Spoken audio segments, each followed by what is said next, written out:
고등학교 1학년 시간도 있고 열정도 있는데 어떻게 승무원을 준비해야 할지 그 방법은 없습니다. 제가 알려드림.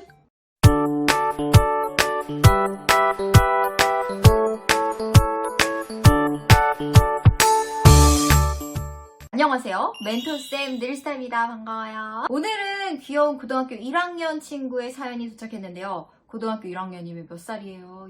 17살인가요? 17살 너무 부러운 꿈 많은 소녀의 이야기를 한번 같이 들어보도록 하겠습니다. 안녕하세요, 늘스타님. 저는 초등학생 때부터 승무원이라는 꿈을 가지고 있는 17살 여학생입니다. 저의 목표는 인하공전에 들어가는 것입니다. 고1 때부터 천천히 꼼꼼하게 입시 준비를 하고 싶은데 너무 백지 상태입니다. 무엇부터 준비하면 좋을까요? 네, 여기까지 잘 들어보았습니다. 너무너무 귀엽네요. 우선 목소리 음색이 예쁘고요. 그리고 초등학교 때부터 승무원을 꿈꿨다고 하니까 우리 예쁜 후배 같고 너무너무 사랑스러운걸요? 이런 친구들이 많이 있을 거란 생각이 들어요. 저는 초등학생이요, 중학생이요. 고민하는 것들이 이제 나이에 따라서 다르겠지만 고등학교 1학년에 들어와서 입시를 준비한다고 하면은 이제는 두루뭉술하게 막 키가 커야 합니다. 뭐 스트레칭 열심히 하세요. 이런 거 말고 실질적으로 대학을 갈 수 있게끔 우리가 준비를 하게끔 도와드려야 될 텐데요. 이거 제가 전문 분야잖아요. 정확하게 알려드리겠습니다. 항공과 대학에 가려고 생각을 해본다면 제가 3가지 정도로 한번 생각해봤어요. 우선은 첫 번째는 내신 평균이죠. 우선 면접이 진짜 큰 비중을 차지해요. 실질 반영 비율이라는 게 있어서 내신이 그렇게 크게 좌우되고 이러는 건 아니지만 우리 친구는 또 꿈이 크죠. 항공과계 서울대 인하공전을 가고 싶다고 하시니까 평균 내신 등급 컷을 참고를 해주셔야 될 것 같은데요. 1학년, 2학년, 그리고 3학년 1학기까지가 수식 내신 컷으로 들어간다고 하면은 여기가 이제 평균 안전하다 요 정도가 5등급은 그래도 이상은 유지를 해주셔야지 내가 면접으로 어떻게 승부를 볼 수가 있어요. 그래서 막 7등급, 8등급 이러면은 대학을 조금 더 내가 실력이 있더라도 낮춰서 잡아야 되는 경우들이 생기거든요. 그러니까 어떤 일이 있더라도 지금부터 꾸준히 3학년 1학기 때까지는 내신 등급 평균 5등급 이상을 유지해 주시길 바라고요. 승무원에게 가장 중요한 것은 무엇입니까? 튼튼한 체력과 근면 성실한 태도죠. 뭐 아파서 이러고 이런 건 상관없지만 무단으로 지각, 뭐 결석, 조퇴 이런 거는 안 하시는 게 좋겠습니다. 두 번째는 승무원을 떠올리시면 돼요. 승무원 하면 뭐가 떠오르시나요, 여러분? 솔직하게 말해서. 저는 솔직하게 말해서 승무원 처음에 하고 싶었던 게 언니들이 예쁘고 유니폼도 핏도 너무 좋고 다들 멋지고 당당해 보여서 그런 외적인 이미지에서부터였어요. 물론 그것만이 다는 아니겠지만 승무원이 되기 위해 중요한 것 중에 하나가 이미지입니다. 그래서 내가 부족한 부분이라고 생각을 한다면 막 살도 더 타지 않게 고민해야 할 거고, 그리고 피부 트러블 올라오지 않게 식이 습관부터 개선하고, 그리고 몸매도 완벽한 제복핏을 만들기 위해서 유지를 해 주어야 하겠지요. 여러 가지 이미지, 그런 것들을 신경을 많이 써주셔야 될 거고요. 이 이미지에는 목소리나 발성, 발음, 그리고 말투 같은 것들도 포함이 되고 있기 때문에 이런 것들도 열심히 고치고 수정했으면 좋겠고, 승무원처럼 말하고 싶다면 이렇게 제가 여기다 지금 링크 띄워드릴 테니까 제 유튜브 보시면서 따라하시고, 그럼에도 불구하고 잘 안 된다 그러면 저한테 연락 주세요. 뭐니뭐니 해도 중요한 세 번째는 면접평가인데요.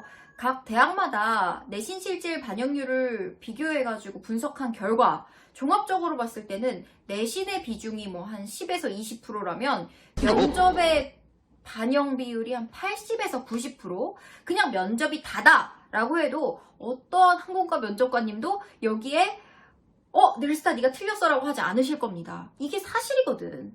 그래서 여러분들이 지금부터 준비해야 되는 거는 뭐 내신도 내신이고 이미지도 이미지지만 3년 동안 열심히 차근차근 이 면접평가에 대한 답변 준비를 쌓아주셔야 될 것 같아요. 그래서 각 학교마다 입학 사이트를 보시면 기출문제들을 올려주세요. 그래서 면접관님들이 올해의 기출문제입니다, 전년도 기출문제입니다 하면서 항공과별로 올려주신 자료들이 있으니까 그걸 보고 답변을 30초 정도 분량으로 말했을 때 기준 한번 써보시고, 그거에 대해서 답변 한번 고민해보시고 말로도 한번 뱉어보시고 해주시면 좋을 것 같고요. 요즘 또 언택트 시대가 도래했죠. 코로나 때문에 갑자기 조금 더 빨리 당겨진 그런 경우도 있긴 한데 대학의 입시 트렌드가 언택트 쪽으로 변화하고 있기 때문에 여러분들 면접관 앞에서 모의 면접을 하는 그런 상황에도 놓여줘야겠지만 이렇게 저도 지금 아이폰 하나 켜놓고 이렇게 얘기하는 거거든요. 셀카봉 거치해놓고 아이폰 딱 끼워놓고 그거 보면서 거기에 내가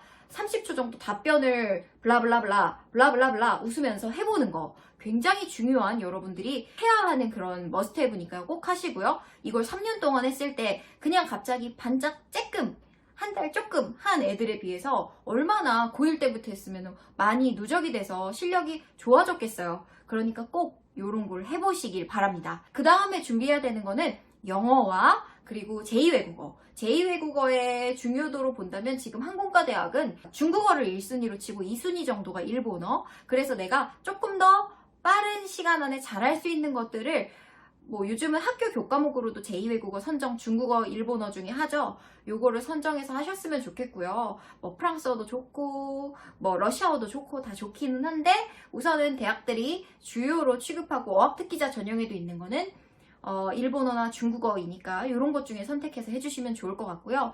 이거를 준비할 때 회화부터 먼저 준비를 해주셔야 돼요. 고등학교 1학년이라면 일본어 기준으로 뭐 히라가나 가타카나도 하고 어느 정도 생활회화도 열심히 공부하고 학교 수업으로는 좀 부족하다 싶으면 인터넷 강의 들으면서 그렇게 회화에 대한 감을 좀 쌓으시고요. 2학년, 3학년 됐을 때에는 실전 빈출 문제를 쭉 뽑아서 거기에 대해 답변을 써보고 그것을 이제 지도키 암기하는 거죠. 지도키 여러 번 내 입에 붙이고 문장을 통암기하면서 내가 회화를 할 수 있게끔 만드는 실력을 갖추는 게 중요하다고 봅니다. 여기까지는 항공과 예승이라면 꼭 준비해야 되는 필수 요인에 대해 살펴봤다면요. 플러스가 되는 플러스 점수, 플러스 알파의 요인, 네, 이런 것들. 내가 조금 더 점수를 더 받으려면 뭘 해야 될까요? 우선은 첫 번째, 어학특기자 전형. 아까도 말씀드렸는데 거기서 좀 힌트를 착안해가지고 오셔야 될 것 같아요. 요 급수에 맞춰가지고 해볼 수 있도록 공부를 좀 해보시면 좋겠고요. 내신을 지금 선생님이 1, 2등급 맞춰오라고 한 건 아니잖아. 5등급 맞추면서 시간이 분명히 있을 거예요. 그러니까 그것도 내가 해야 하는 필수적인 거다라고 생각을 하고 고1부터 차근차근히 토익을 하나 꼭 따주시면 좋을 것 같고요. 토익 못 따겠다 그러면 JPT나 HSK 중에서 아무튼 이 세 과목 중에서 제일 쉬운 거 하나 정도는 취득하셨으면 좋겠고 진짜 베스트죠. 합격할 확률이 갑자기 여기에 있다가 여기까지 확 올라가게 됩니다. 그 다음엔 뭐 가장 중요한 특별활동 아닐까요? 매 학기 특별활동들이 굉장히 중요할 것 같아요.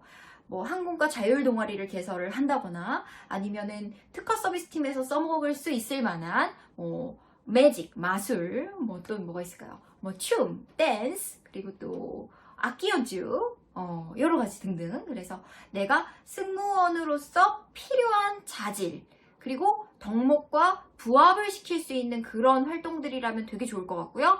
그래서 말씀드린 게 교내 동아리 매 학년마다 하잖아요. 그런 것들도 좀 했으면 좋겠고, 그리고 봉사활동도 고1 때부터 고3 때까지 꾸준하게 길게 하는 것도 좋고, 그리고 좀 임팩트 있고, 이런 봉사활동 되게 소개하고 싶다. 이런 것들로 해봐도 사실은 봉사를 스펙으로 말하는 게 좀 뭔가 마음이 퇴색되는 그런 느낌도 있기는 한데 누군가를 도울 수 있는 사람이 결국 승무원이랑 서비스직도 할 수 있는 거니까 그런 겸사겸사 남도 돕고 그리고 나도 스펙도 쌓는다라는 느낌으로 봉사활동도 임해주시면 좋을 것 같고 마지막으로는 대회에서 수상을 하는 건데요. 여기서 제가 말씀드리고 싶은 거는 희소성과 차별화입니다.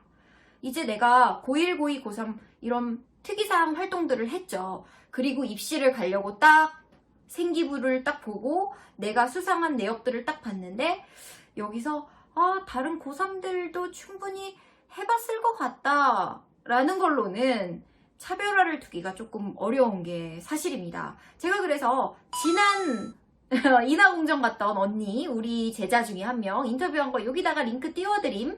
요거 보시면은 이 언니가 또 되게 자세하게 말할 건데 저랑 같이 준비를 했던 게 군산에 살았는데 거기에 벚꽃아가씨 선발대회를 했었어요. 거기에 언니들이 다 20대 이상의 성인부가 나갔었는데 우리 친구도 나가가지고 거기서 수상을 해서 세상에 지역대회 벚꽃아가씨가 되었습니다. 박수. 네, 그래서 이거를 한국어 교수님마다 말씀을 드리고 다녔더니 다 합격증을 준 거야. 웬일이야. 그래서 11개 대학 다 합격해버린 거죠. 그래서 고르고 골라서 가장 좋았던 인하공전을 가게 되었습니다.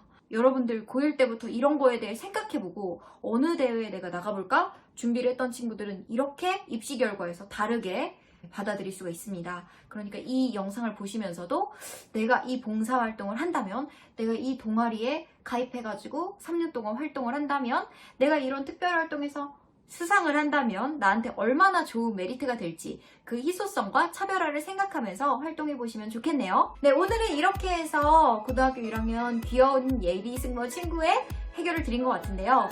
해결이 잘 되었길 바라고요. 더 궁금한 게 있다면 여기 크루스토리 2013@gmail.com으로 고민사연을 예쁜 음성으로 녹음해서 저한테 주시면 제가 방송에서 해결을 해드리도록 하겠습니다. 오늘도 재밌게 보셨다면 좋아요 눌러주시고, 아직도 안 누르셨다면 구독 꾹 봐가지고 가세요. 우리 예비 승무원 친구들 항상 힘내세요. 안녕. 선생님 도와줄게.